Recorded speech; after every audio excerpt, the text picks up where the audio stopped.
ہم تو نمازیں پڑھتے ہیں ہمیں احساس بھی نہیں ہوتا. بہت سارے لوگ حساب کتاب کرتے رہ جاتے ہیں نماز. تمہارا بزنس ایسا ہے کہ روز کروڑوں کا ہوتا ہے لیکن اذان بھی سنائی دیتی ہے اور جماعت سے نماز بھی ہو جاتی ہے, تو یہ اللہ کی رحمت ہے تمہارے. اسی لیے میرے عزیزو, دنیا میں اگر اللہ کی بارگاہ میں کچھ مانگو تو عثمان غنی کا مال مانگو, عبد الرحمن بن عوف کا مال مانگو, کہ ان کے پاس مال تو آیا تھا لیکن غفلت نہیں آئی تھی, مال تو آیا تھا لیکن نافرمانی نہیں آئی تھی.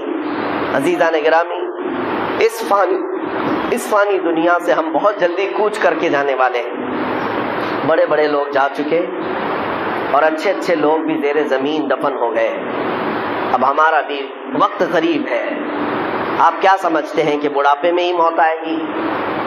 موت کی کوئی عمر نہیں ہے, بچوں کو بھی آتی ہے, جوانوں کو بھی آتی ہے, اور اگر کسی کو بڑھاپا مل گیا تو یہ بھی اللہ کی نعمت ہے اس کی, کہ اللہ نے جوانی بھی دی اور بڑھاپا دیا, اس لیے کہ بڑھاپے میں خواہشات کم ہوتی ہیں. مولا تعالیٰ بوڑھوں کو پاک و صاف کر کے توبہ کرا کے اپنی بارگاہ میں لینا چاہتا ہے, اس لیے بڑھاپا دیا. اور ایک روایت میں یہ بھی ہے کہ جس کا اسلام میں بڑھاپا آ گیا اور اس کی داڑھی سفید ہو گئی, رب تعالیٰ فرماتا ہے اسے عذاب دینے میں مجھے حیا آتی. بڑھاپے کو یہ نعمت ہے, لیکن میرے عزیزو ہر جوان بوڑھا ہو جائے یہ کوئی گارنٹی نہیں ہے, ہر بچہ جوان ہو جائے یہ بھی کوئی گارنٹی نہیں ہے. موت کی اپنی کوئی عمر نہیں. ہم نے زندگیاں جتنی گزارنی تھی گزار لیا, موت سے بہت تیزی سے قریب ہوتے جا رہے ہیں. تمہیں پتا ہے سیدنا حاتم اصم رضی اللہ تعالیٰ عنہ سے پوچھا گیا, آپ جب نماز پڑھتے ہیں تو آپ کے جسم پر رکت طاری ہوتی ہے, آنکھیں بہنے لگتی ہیں, کیسے آپ نماز پڑھتے ہیں, کیا سوچتے ہیں آپ؟ حضرت حاتم اصم کہتے ہیں میں جب نماز پڑھتا ہوں تو سامنے میں جنت کو دیکھ رہا ہوتا ہوں, پیچھے ملک الموت کو کھڑا ہوا پاتا ہوں, اور اپنے دائیں بائیں جہنم کے گڑھے دیکھ رہا ہوں. اگر میں آگے کی طرف نہیں بڑھا ملک الموت تو ابھی میری گردن دبوچنے والا ہے, یا تو دائیں گروں گا یا بائیں گروں گا, اور دونوں طرف جہنم کے گڑھے ہیں. اس لیے مجھے خوف ہوتا ہے, ڈر ہوتا ہے کہ کسی نہ کسی طرح اس راستے سے میں نکل کر جنت تک پہنچ جاؤں. میرے عزیزوں, ہم تو نمازیں پڑھتے ہیں ہمیں احساس بھی نہیں ہوتا. بہت سارے لوگ حساب کتاب کرتے رہ جاتے ہیں نمازوں میں. ملک الموت ہر دن ہر گھر پر آ کر ایک بار ضرور جاتے ہیں. آج بھی ہمارے گھر آئے ہوں گے, یا جہاں ہم ہوتے ہیں ہم کو دیکھ کر کے جاتے ہیں, اور جس کی موت آنے والی ہوتی ہے اسے اس دن 3 مرتبہ وہ دیکھ کر جاتے ہیں. برابر وقت پر اس کی روح قبض کرنی ہوتی ہے, اور وہ 1 منٹ نہ آگے نہ پیچھے کرتے ہیں. آج بھی ہمارے گھر اور آپ کے گھر آ کر گئے ہوں گے یا آنے والے ہوں گے, تمہیں دیکھ کر ضرور جائیں گے. اور تمہاری سانسیں جس دن بند کرنی ہے انہیں پوری طرح سے خبر ہے, تمہارے پاس کتنا وقت بچا ہے انہیں پوری طرح خبر ہے, لیکن تمہیں خبر نہیں, نہ ہمیں خبر ہے. اب یہ شعبان کا مہینہ آ رہا ہے, حضور پاک صلی اللہ تعالیٰ علیہ وسلم ارشاد فرماتے ہیں اس میں ایک رات ہے 15ویں شب, اگلا مہینہ جو آئے گا ابھی شعبان کا, حضور فرماتے ہیں رب تبارک و تعالیٰ 15ویں شب کو سارے لوگوں کے سال بھر ہونے والے معاملات فرشتوں میں تقسیم کر رہا ہوتا ہے, ان کا رزق تقسیم کیا جا رہا ہوتا ہے کہ سال بھر اب ان کو اتنا رزق ملے گا, اتنے معاملات ہوں گے. یہاں تک کہ کئی لوگوں کی موت کا بھی اعلان ہو چکا ہوگا, لیکن حضور فرماتے ہیں انہیں خبر بھی نہیں ہوگی, وہ اپنے شادی کا پلان کر رہے ہوں گے, وہ اپنے گھر بنانے کے چکر میں مصروف ہوں گے, جبکہ ان کو 15ویں شعبان کا اعلان ہو چکا ہے کہ ان کی موت اس سال آنے والی ہے. عزیزان گرامی وقار, ہمارے پاس بہت لمیٹڈ ٹائم ہے, بہت مختصر سا وقت ہے, تو اس دنیا میں جب یہ تیزی سے گزرنے والا وقت ہے تو کر کے کیا جانا چاہیے؟ ظاہر سی بات ہے جب چھوٹا سا وقت ہے تو کچھ تو کریں. آپ سے اگر میں کہوں ملک الموت تمہارے سرانے پر آ کر کھڑا ہے اور کہتا ہے 2 منٹ ہے تیرے پاس, کیا کرنا چاہتا ہے؟ تم کیا کرنا چاہو گے؟ 2 رکعت پڑھنا چاہو گے, 1 رکوع قرآن کا پڑھنا چاہو گے, یا تسبیح لے کر سبحان اللہ پڑھ لیں, یا لا الہ الا اللہ پڑھ لیں, یا دعا کر لیں, توبہ کر لیں, استغفار کر لیں, بڑی بڑی چیزیں, یا خیرات کریں, صدقہ کریں, کیا کریں؟ 2 منٹ کا ٹائم ہے. بلکہ بزرگوں نے فرمایا اگر کسی کو یہ کہہ بھی دیا جائے کہ تیرے پاس 2 منٹ کا ٹائم ہے تو کیا کرنا چاہے کر لے, بعض بزرگوں نے لکھا ہے کہ وہ انہی معاملات کو سوچتا رہ جائے گا, 2 منٹ گزر بھی جائیں گے, کر بھی نہیں سکے گا, کیا کرے وہ پتہ بھی نہیں چل سکتا. لیکن میں آپ کو بتاتا ہوں ابھی تمہارے پاس وقت ہے، صحیح سلامت آپ بیٹھے ہوئے ہیں، آپ کی سانسیں چل رہی ہیں، آپ کے ہاتھ پیر سلامت ہیں۔ اب ہم میں سے کسی کو پتا نہیں اب باقی وقت کتنا ہے، تو کون سی تسبیح پڑھو گے، کون سا ذکر کرو گے، کتنی تلاوت اور کتنی عبادت کرو گے؟ میں آپ کو ایک نسخہ دے جاتا ہوں، وہ سب سے بہترین چیز ہے، سب سے بہترین چیز ہے۔ فرمایا گیا کہ اگر تمہیں کوئی چیز مختصر سے وقت میں کر کے جانا ہے تو وہ رسول پاک کو راضی کر کے جانا۔ ایک بار حضور پاک صلی اللہ تعالیٰ علیہ وسلم سے محبت کے ساتھ یہ عرض کرنا کہ آقا میں تمہارا ہوں، آپ میری طرف نظر کرم فرما دیں۔ اگر وہ رسول راضی ہو گئے تو تمہارے ہر وقت کے لیے وہ اللہ کی بارگاہ میں سفارش کریں گے۔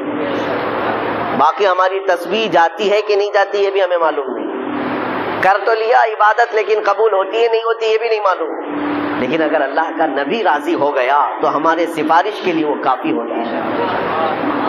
میں آپ کو بتاؤں ایک نوجوان کی زندگی، مدینہ طیبہ میں یہودی لڑکا تھا، ماں باپ دونوں یہودی ہیں، بیٹا 22 سال کا، ایک بار مسجد نبوی کے پاس سے گزر رہا تھا، رسول پاک صلی اللہ تعالیٰ علیہ وسلم صحابہ کے درمیان بیٹھے تدریس فرما رہے تھے، انہیں تعلیم دے رہے تھے، اور یہ مسجد نبوی کے دروازے کے باہر سے گزرتے گزرتے ایک بار اس کی نظر حضور پر پڑ گئی۔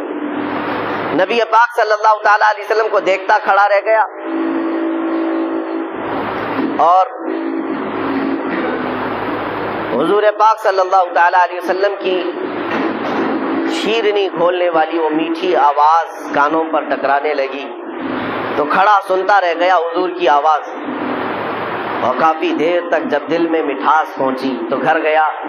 ظاہر سی بات ہے حضور کا وہ حسین چہرہ کوئی ایک بار دیکھتا تو ہی فدا ہو جاتا تھا، یہودی اپنے ماں باپ سے کہہ نہیں سکتا تھا، گھر گیا اور اس کے بعد بے چینی بڑھتی رہی۔ دوسرے دن آیا، پھر مسجد نبوی کے دروازے کے باہر کھڑا ہو کر حضور کو سنتا تھا اور دیکھتا تھا، بس اتنا کام تھا۔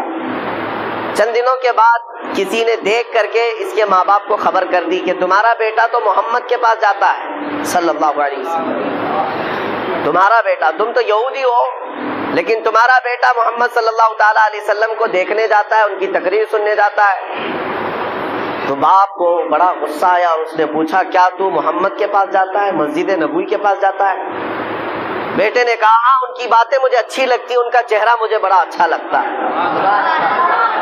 لیکن باپ نے سختی کیا کہ آئندہ اگر تو جائے گا تو میں تیرے ساتھ سخت سزا کا معاملہ کروں گا، لیکن یہ محبت ہوتی ایسی ہے، اور وہ بھی میرے مصطفیٰ سے ہوئی۔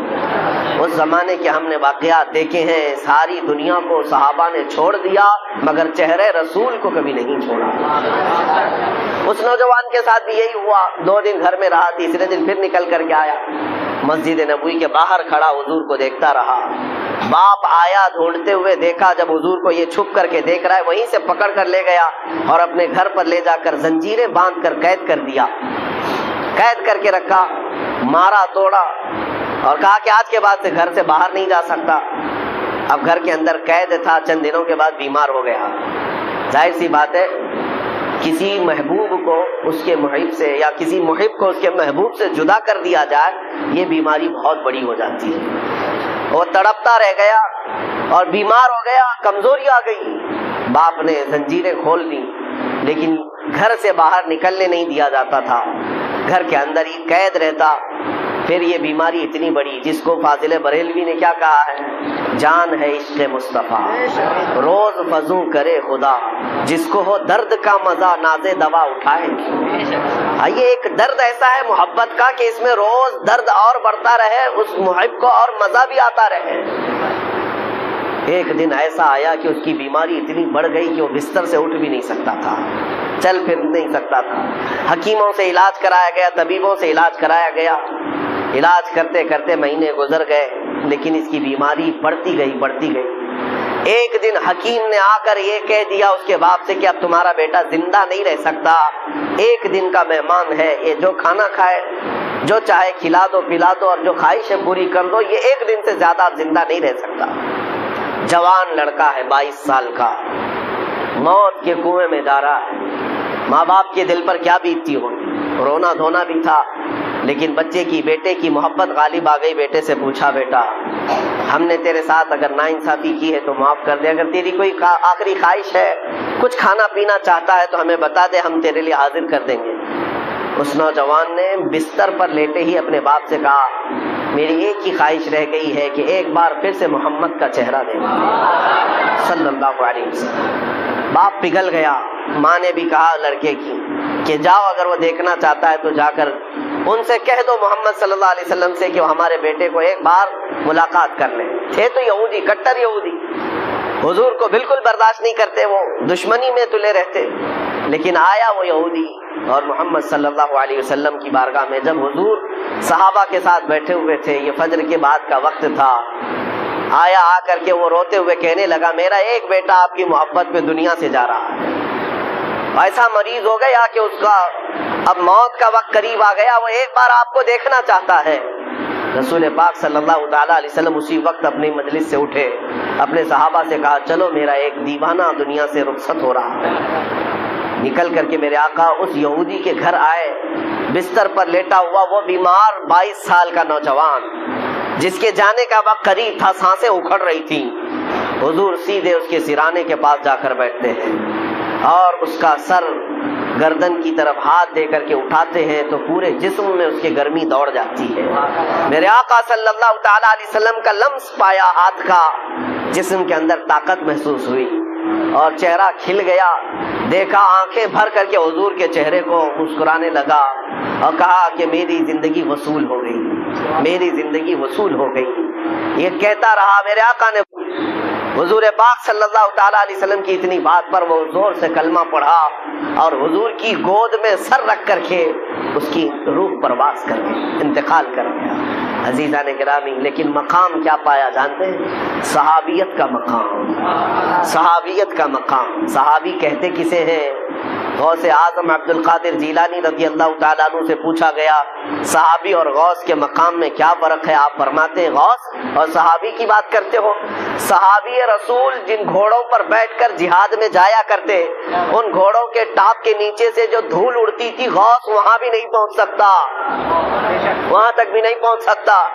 اب اندازہ کرو، جو چند لمحوں میں میرے آقا کا دیدار کیا اور غوث سے بھی بڑا مقام پا گیا، کس وجہ سے؟ اسی لیے میں نے اس واقعے کو اس لیے عرض کیا کہ اگر کسی کے پاس زندگی میں تھوڑا سا وقت باقی ہے، تھوڑا سا وقت باقی ہے اور اگر اسے کچھ کرنا چاہیے تو صرف اتنا ہے، آج لے ان کی پناہ، آج مدد مانگ ان سے، آج لے ان کی پناہ، آج مدد مانگ ان سے، کل نہ مانیں گے قیامت میں اگر مان گیا۔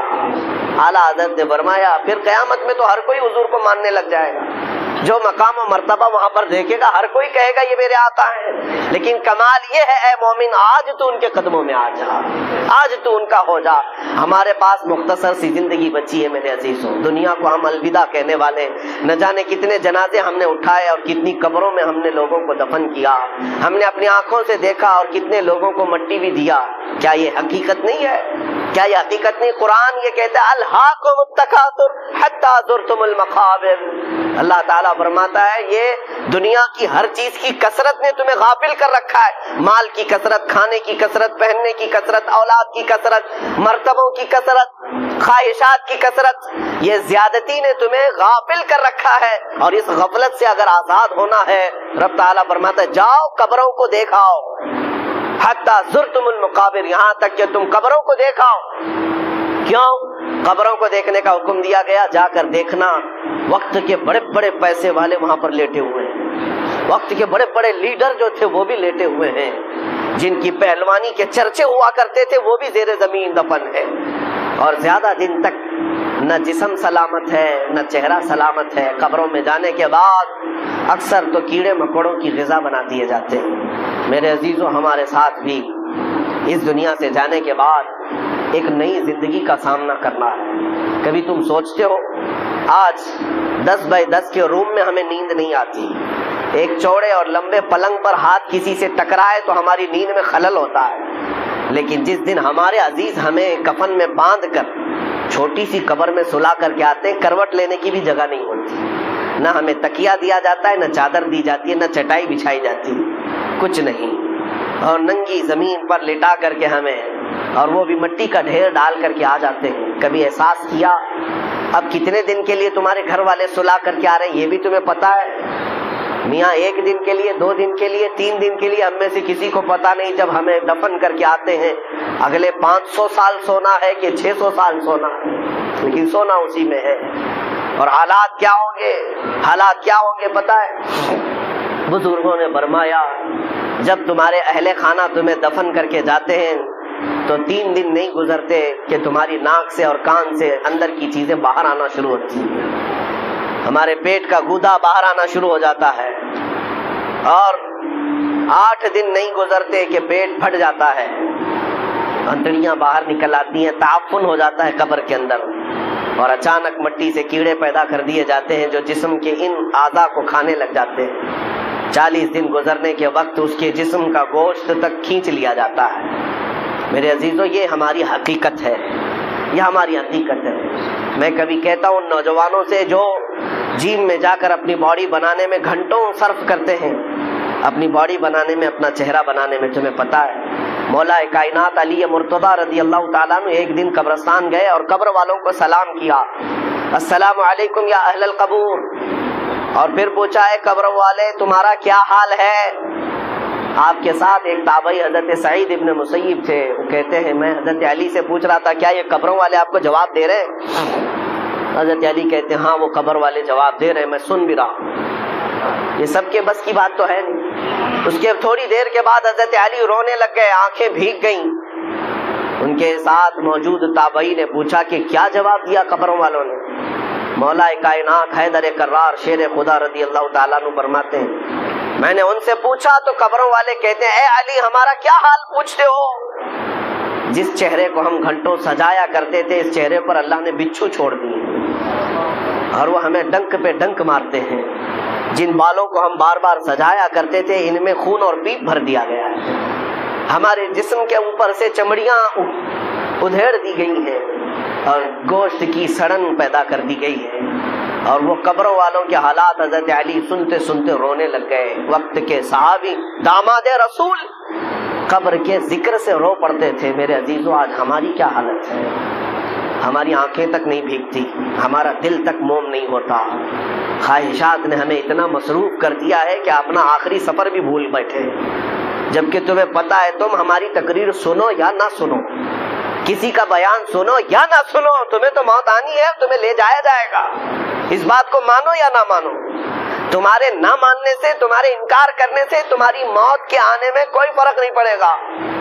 موت تو آنا ہے، تم 1000 اختلاف کرو مجھ سے، 1000 مجھے گالیاں دے لو، لیکن موت تو آنی ہے میرے عزیز، موت تو آنی ہے۔ ہم نے بھاری بھرکم جسم بھی اٹھائے، بڑے پیسے والوں کو بھی اٹھایا ہے، لیکن دیکھ کر کے اس بات کا احساس ہوتا ہے کہ پورے کفن میں ایک جیب بھی نہیں رکھی جاتی، اور نہ ہی ہم اپنے عزیز مردے کو دفن کرتے ہیں تو 5 روپے 10 روپے 100 روپے 1000 روپے کی نوٹ تک نہیں رکھتے، اور رکھنا بھی نہیں چاہیے۔ لیکن مومنوں کا یہ عقیدہ ہے کہ ہم ایک سکہ بھی قبر میں اپنے باپ کو نہیں دیتے۔ کیوں؟ سب کو پتا ہے کہ یہاں یہ سکہ نہیں چلنے والا، یہ دوسری دنیا ہے، یہاں انصاف دوسرا ہوگا، یہاں ملائکہ آئیں گے اور وہ نہ رشوت لینے والے ہیں اور نہ سفارش تمہاری لینے والے ہیں۔ یفعلون ما یؤمرون، وہ اتنا ہی کریں گے جتنا ان کو حکم دیا جائے گا۔ اے میرے عزیزو وقت بہت کم رہ گیا ہے، وقت بہت کم رہ گیا ہے، اور اب تک ہمارے پاس ایسی کوئی چیز نہیں جس کو لے کر کے ہم قبر میں جائیں۔ مجھے ایک واقعہ بار بار جھنجھوڑتا ہے۔ ممبئی کی سرزمین پر ہمارے ایک حاجی صاحب بڑے پیسے والے پرہیزگار آدمی بھی ہیں، لیکن اپنے بیٹے کو انہوں نے بچپن سے، اکلوتا بیٹا تھا، کانوینٹ میں پڑھایا، انگلش میں پڑھایا اور بہت ٹاپ کی کالج یونیورسٹی میں پڑھا، یہاں تک کہ اسے لندن بھی پڑھنے کے لیے بھیجا تھا۔ 24 سال کا 25 سال کا لڑکا تھا، اچانک بون کینسر ہو گیا۔ بون کینسر ایسا ہوا کہ پتہ ہی نہیں چلا، 6 مہینے کے بعد پتہ چلا کہ یہ 3rd اسٹیج پر ہے، کچھ کر ہی نہیں سکتے۔ پہلے تو لندن میں علاج ہوا، اس کے بعد پھر وہاں سے مایوس ممبئی لوٹ آئے۔ جب گھر آئے تو 25 سال کا جوان بستر پر ہے، گل گیا ہے، اور باپ کی حالت دیکھنے کے قابل، روتا تھا، نمازوں میں آ کر دعا کی چٹھی ہر بات۔ پھر وقت ایسا آیا، مجھے وہ بات یاد آتی، کافی سال ہو گئے، اس نوجوان لڑکے نے اپنے باپ کو ایک دن بلایا، کہا ابا جان میری اسکول کی سرٹیفکیٹ، شیلڈ، مارک شیٹ یا جو مجھے انعامات ملے تھے وہ کہاں ہیں؟ کہا باپ نے بیٹا سب سنبھال رکھا ہوں، الماری میں سب ہے، سب ہے۔ کہا میں دیکھنا چاہتا ہوں۔ اس کی 7ویں کی، 10ویں کی، 12ویں کی اور جو اس نے مسابقے جو کمپٹیشن میں شیلڈ لیے تھے وہ سب رکھی ہوئی تھی۔ باپ لا کر کے دیتا ہے، یہ تیری 10ویں کی ہے، یہ 12ویں کی ہے، یہ کالج کی ہے، یہ